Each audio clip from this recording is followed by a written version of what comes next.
no surprise here, Seattle is 7.5-point favorite, but I think you're going to make the case that the games aren't played in Vegas, they're played on the football field. I want you to give me a couple of compelling reasons why the Green Bay Packers are going to go into Seattle and beat the defending champs. Go.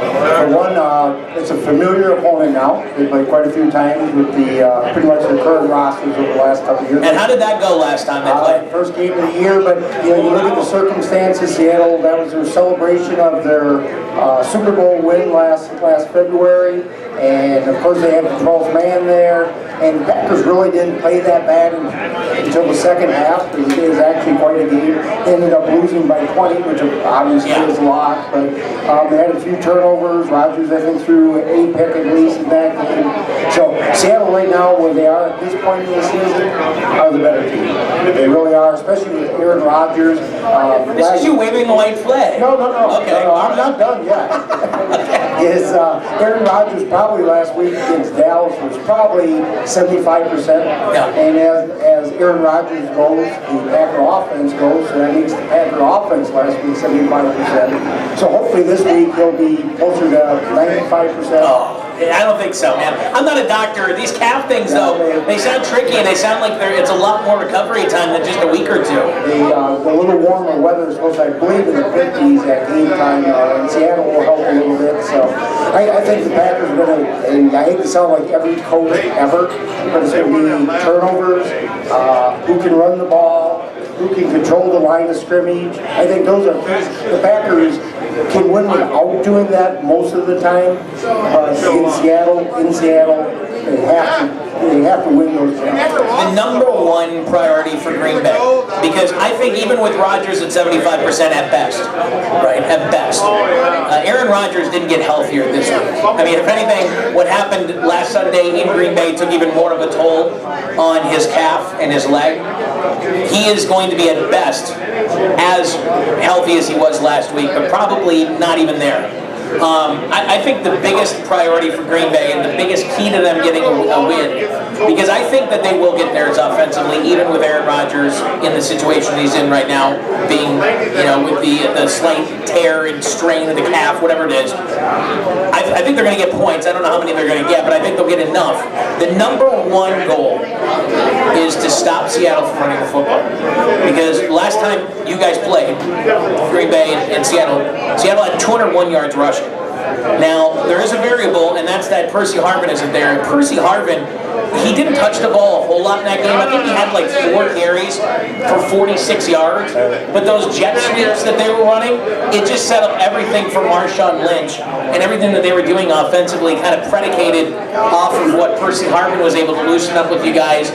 And I tell you what, if you guys can slow that running attack down and hold Marshawn Lynch to 3.5, 3 yards a carry, all of a sudden you talk about you guys being able to hang on to the football a little bit, control the football with Eddie Lacy, pound the ball, and he is going to have a game. Yeah, I mean, he is going to have a game, and I think even with a healthy Aaron Rodgers in this particular game with the edge rushers, Bruce Irvin, and what they can do with their edge rushers, I think Eddie Lacy is a priority with or without Aaron Rodgers being 100%. He's obviously not. They're going to need to get him going, and they're going to need to hang on to that football. And the higher the score goes, I think the less chance Green Bay has to win the game. Yeah, and Eddie Lacy, I think you're 100% right with that. And they needed him last week against Dallas. And he showed up. He showed up. He had a big game, and he had to sit out actually most of the first quarter because after the first drive, he sat out the first quarter because of the asthma attack, which hopefully doesn't flare up and be a bad thing. But make no mistake, Dallas's defense was surprisingly good this year. They're not Seattle's defense. Particularly Seattle's run defense, which I believe is number 1 in the NFL, and it's not even close. I mean, they shut down the run. You guys got to be able to figure out a way to get him open and to make plays offensively.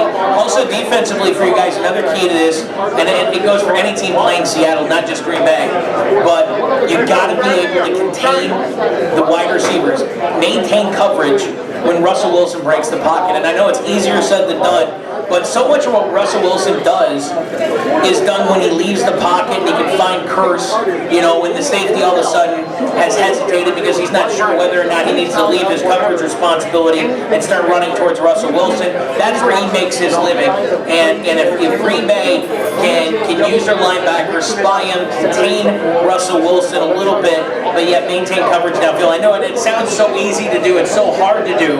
Teams, I'm not just figuring this out for teams. They've been doing it now for years, or trying to do it now for a couple of years.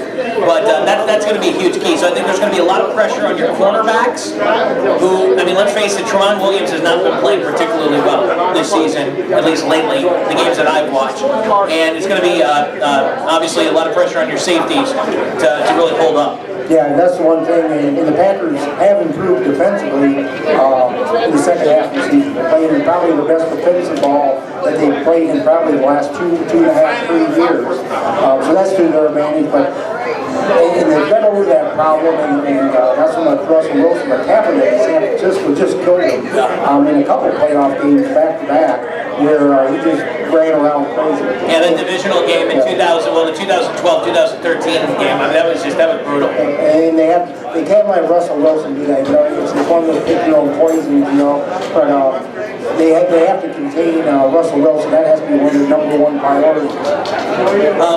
Also with Green Bay, one of the things they're going to have to do, and they tried to do it, and Seattle's defense is so tough for so many reasons. They're great against the run. They've got that shutdown corner in Richard Sherman, which you guys didn't even try to throw at last time. I think that might have to change. Just because they got to do something different, with their offensive game plan against Seattle. One of the things that you got to get done on Sunday, and you have good receivers in doing this, you got to convert on the short passes, because I don't think Green Bay is going to be, sending Aaron on 5-step drops, 7-step drops, trying to throw the ball vertically so much as the short, quick throws outside the bubble screens, and then getting the wide receiver loose. And Jordy Nelson is really slippery, being that he's 6'3". You got Randall Cobb, who's really sneaky.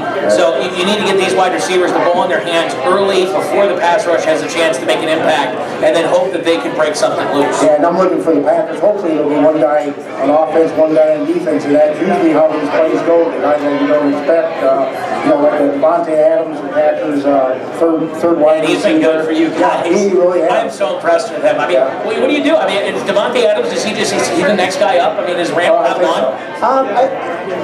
The reports I read is that they're going to try to keep Cobb, but they're not going to overextend themselves because they have an option. They have a bargaining chip in Adams, and I think it's kind of the next man up. But I think the Packers is a guy like Adams or Richard Rodgers or tight end on defense, and I thought he played very well, but Julius Peppers is a wild card in defense. I think he could have, and hopefully he does, just have one of those monster games, and he's still capable of doing it. Randall Cobb's at that age where he's got probably two good contracts left in him, depending on what his agent, bargains for. He's got to really watch it when he's looking at teams. And if there had been a better example of what you don't want to do if you're a receiver, look at James Jones and Greg Jennings. And I hate to say that being a Vikings fan, but you got to understand that, and you know this, Greg Jennings was on his last contract. James Jones was probably on his last contract. So, but for Randall Cobb, he might get more money dangled in front of him by a team like, I'm hypothetically, you're the Jets. The Jets aren't, because they've already got Decker and Harvin. They've got a whole mess already. But there's a team there probably out there that doesn't have an established quarterback situation. And I just hope that Randall Cobb, for his sake, personally, doesn't end up signing a deal with a team that's got a horrible quarterback situation, thinking he's going to fix it. Go there, and then his productivity just goes down the pooper. Yeah, and I don't know how important this is to an NFL player, if it's all about money or what it is, but James Jones is a good example. Played for the Packers, perennial playoff team, Super Bowl contenders, and then you just go to Oakland and just disappear. Yeah, well, things are looking up in Oakland at the quarterback situation for Derek Carr. I should mention that, by the way. And being a huge Vikings fan, I couldn't be happier with Teddy Bridgewater. But I do think that Teddy Bridgewater might be getting, maybe, I'm not saying too much credit for what he did, because certainly what he's done, especially what he did in the month of December, was amazing. But I think Derek Carr is kind of getting overshadowed because of Teddy Bridgewater, I guess is a better way to put it. And Derek Carr quietly had a very nice season for the Oakland Raiders, and when you take into account the lack of talent that he was playing with, he did some pretty good things in Oakland, and the future's bright for that quarterback. I do believe. I think Derek Carr's got a bright future in Oakland, and I haven't said that about a player maybe ever. Yeah, and they got a new head coach out there, so hopefully things will settle down. We'll talk about their Jack Del Rio. I think he's been probably doing a good job there, so we'll talk about that later. But yeah, you know, and the thing is, we talk about Bridgewater, we watch about him in the North League, probably not so many Oakland League, but yeah, he had a good year. I thought your offensive line played pretty well against Dallas. I think you guys gave up, what, 2 sacks Sunday? I thought you guys played pretty well. I know there was a point there where TJ TJ Lang lost his cool a little bit. But I think relatively speaking, the defense or the offensive line did a pretty good job protecting Aaron. Of course, wasn't as mobile. In fact, I say they gave up 2 sacks.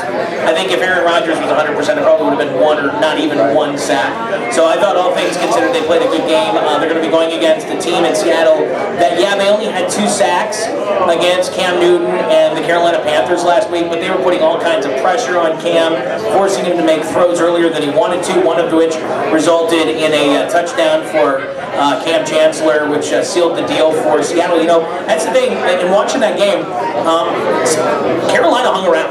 I mean, that was if you looked at the score, you'd say, oh, well, Seattle just blew out Carolina as expected. Carolina hung around in that football game. Give them credit because they played tough.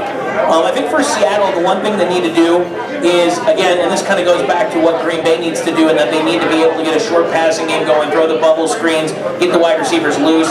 On the other end, Seattle really needs to be sure tackling at the cornerback position, which they very much are. I mean, Richard Sherman might be the best tackling cornerback in the game right now. Yeah, so Cam Chancellor, he's a monster. He's big, he's fast, he's a sure tackler. They definitely don't give you those second opportunities. Russell Wilson just needs to be Russell Wilson. I mean, the guy wins football games in the playoffs. That's what he does. I mean, he threw three touchdowns last week. I mean, whenever they need him to make a big play, he makes a big play. It's not splashy. It's just Russell Wilson. Yep, and that's great. You know, and really the big part of Aaron Rodgers, with his calf injury is usually once or twice a game he gets that big third down and 3 where he scrambles, drops back and pass, sees the green in front of him, takes off, and them are backbreakers for the opponent, and they just won't. They didn't have it last week, and they probably won't.